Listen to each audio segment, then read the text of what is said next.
को वोटिंग हुई। आज नतीजे के लिए वोटों की गिनती जो है वो लगातार चलती हुई। अब तक 3 राउंड की गिनती पूरी हो चुकी है और जनसुराज के प्रशांत किशोर लगातार आगे चल रहे हैं, जबकि बीजेपी के नीरज सिन्हा इस वक्त दूसरे नंबर पर हैं। वो पीछे चल रहे हैं प्रशांत किशोर से। बिहार में सिर्फ एक सीट पर वोटिंग हुई थी और सरकार पर इसका कोई असर नहीं पड़ने वाला है, क्योंकि छप्पड़ फाड़ बहुमत के साथ सरकार सत्ता में है। लेकिन बांकीपुर सियासी दिग्गजों के साख की सीट जरूर बन गई है, क्योंकि साल 2006 से इस सीट पर बीजेपी के राष्ट्रीय अध्यक्ष नितिन नवीन का कब्जा रहा है। लेकिन उनके राज्यसभा जाने के बाद यह सीट खाली हुई, उपचुनाव यहां पर हुए। अब नए विधायक का आज फैसला होना है कि ये विधायक कौन होगा। क्या ये विधायक बीजेपी से ही होगा, क्या यहां पर अब किसी दूसरे दल के विधायक की मौजूदगी होगी। ये सीट अपने आप में बेहद महत्वपूर्ण हो जाती है। 3 राउंड की काउंटिंग पूरी हो चुकी है। इस 3 राउंड की काउंटिंग के बाद प्रशांत किशोर ने अपनी लीड को बरकरार रखा है। 1162 वोटों का अंतर उन्होंने इस वक्त बना लिया है 3 राउंड की काउंटिंग में। हालांकि ये कहा जा रहा है कि भाई ये जो वोट उन्हें मिले हैं ये आरजेडी के वोट बैंक में उन्होंने सेंधमारी की, लेकिन जनसुराज का ये दावा है कि ये सेंधमारी नहीं है, ये जनता का भरोसा है जो हमने आरजेडी के भी वोट बैंक में मारा है और बीजेपी के भी वोट बैंक से ये लोगों का समर्थन जो है वोट के जरिए हमें मिला है। हालांकि ये शुरुआती इस वक्त रुझान है, बार बार हम कह रहे हैं क्योंकि ये रुझान है, अभी परिणाम ये नहीं बने हैं। रुझानों में ही अभी 3 राउंड की काउंटिंग के रुझान आपके सामने आए हैं। लगातार हमारे साथ गेस्ट पैनलिस्ट जुड़े हुए हैं और उनसे हम इस पूरे आंकड़े को समझने की कोशिश कर रहे हैं कि 3 राउंड की काउंटिंग के बाद जो इस वक्त रुझान में पीके की बढ़त है, ये पीके की अपनी व्यक्तिगत मेहनत का असर है, जनता के पास एक बेहतर विकल्प का असर है, क्या है, इसे कैसे समझें। हमारे साथ इस वक्त वरिष्ठ पत्रकार जुड़े हुए हैं। सर, मैं आपसे ही समझना भी चाह रही थी और लगातार जब हम चर्चा कर रहे हैं कि इस पूरे बांकीपुर सीट को, हालांकि ये इससे सरकार की सेहत पर तो कोई फर्क नहीं पड़ने वाला है, लेकिन इसके बावजूद ये सीट इतनी महत्वपूर्ण बनी हुई है, इसे किस किस लिहाज से खास माना जाए। एक तो ये समझ लीजिए कि नितिन नवीन का ये सीट रहा, परंपरागत सीट रहा है। 30 वर्षों से बीजेपी का एकाधिकार रहा है, तो बीजेपी हमेशा ये समझती रही कि यहाँ गर है और इस पर मेरा अधिकार है। उस गर में सेंध लगाने की कोशिश के जनसुराज के सूत्रधार जो है प्रशांत किशोर। तो प्रशांत किशोर पहली बार यहाँ चुनाव लड़ रहे हैं, तो उनकी भी किस्मत का फैसला इस बार होगा। अगर वो चुनाव जीतते हैं तो एक अलग तरह की राजनीति देखने को मिलेगी राष्ट्रीय स्तर पर और राज्य के स्तर पर, और ये जो है काफी मायने हैं, माने बीजेपी के लिए भी है मायने है। अगर बीजेपी चुनाव हार जाती है तो उसके अलग मायने निकाले जाएंगे, और प्रशांत किशोर जीत जाते हैं तो उसके अलग मायने पड़े। पूरा राजनीतिक जाति आधारित समीकरण पे रहा है। मैं बार बार ये कह रहा हूँ, मुस्लिम और यादव, बिहार में हमेशा अगर कोई भी इलेक्शन में जाइए तो जाति पे सोचिए, जाति से शुरू, जाति पे कहानी खत्म। तो यहाँ एक प्रारंभिक रुझान में ये दिख रहा है कि जाति के गठबंधन से ऊपर उठ करके लोगों ने प्रशांत किशोर को वोट दिया है। बिल्कुल, रमाकांत जी भी हमारे साथ जुड़ गए हैं, वरिष्ठ पत्रकार हैं। सर, आपका बहुत स्वागत। आपका अनुभव, आपका तजुर्बा क्या कहता है, क्या सचमुच बिहार की सियासत बदल रही है? अब युवा सोच के परिलक्षित होने के तौर पर इस पूरे आंकड़े को, रुझान को देखा जाए?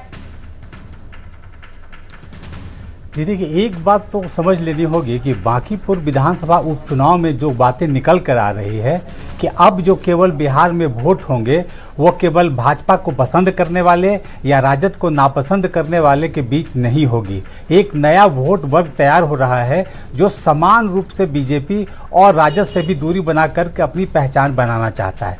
इसकी शुरुआत हो गई है। यह शुरुआत आगे बढ़ते बढ़ते कितनी मजबूत होगी ये तो बाद में पता चलेगा, लेकिन इस चुनाव का जो सबसे बड़ा जो निराशाजनक फैक्ट ये है कि बीजेपी ने अपने 40 स्टार प्रचारकों को उतारा और प्रशांत किशोर जी ने भी अपनी पूरी शक्ति लगा दी, लेकिन जिस 60% वोट जो अब तक वोटिंग नहीं कर पा रहे हैं उनको बिल्कुल एक बड़ी खबर आ रही है सर, मैं आपके पास लौटती हूँ। बड़ी खबर के लिए रुक कर लेती हूँ अपने सहयोगी राहुल का। राहुल, क्या बड़ी खबर?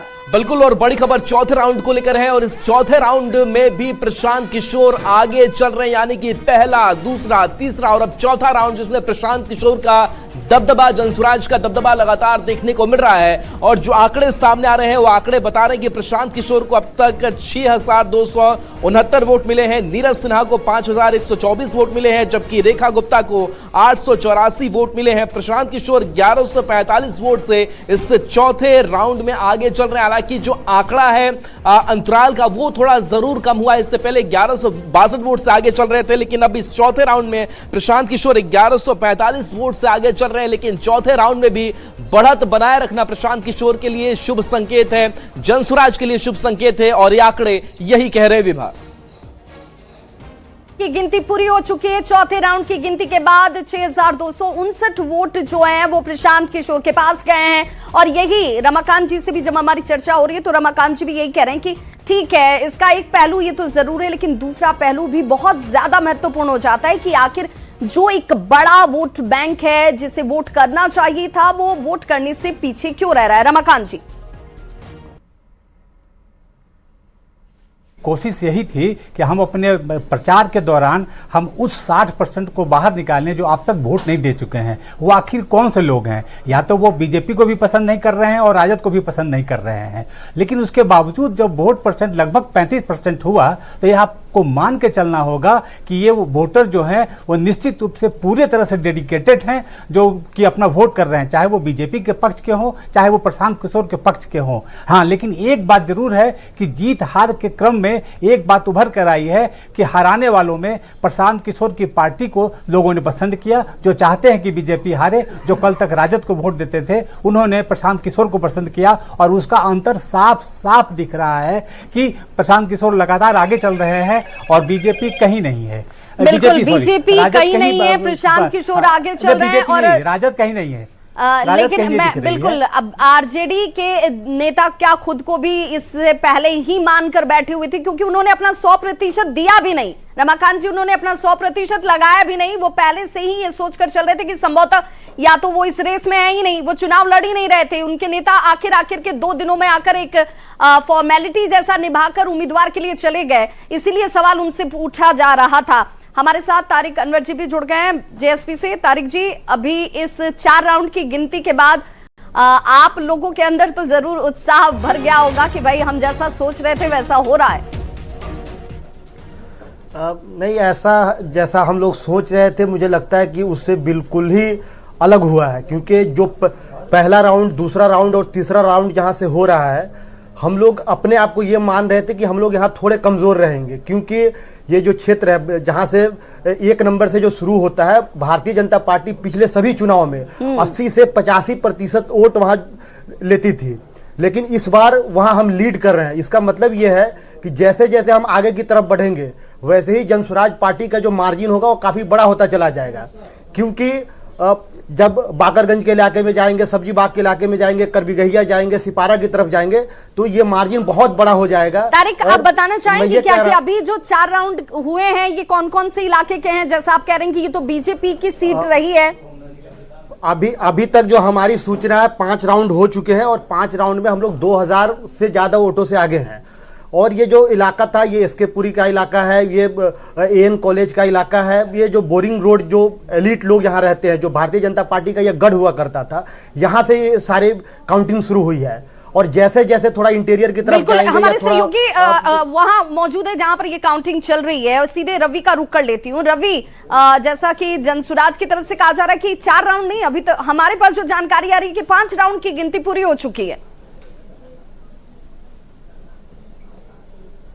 देखिए, यहाँ पे चौथे राउंड की गिनती के जो अनाउंसमेंट है वो हो चुका है और चौथे राउंड में भी जो है प्रशांत किशोर आगे चल रहे हैं, 1145 वोट से आगे है। लेकिन चौथे राउंड में एक दिलचस्प तस्वीर आपको बताते हैं। चौथे राउंड में जो गिनती हुई है उसमें जो प्रशांत किशोर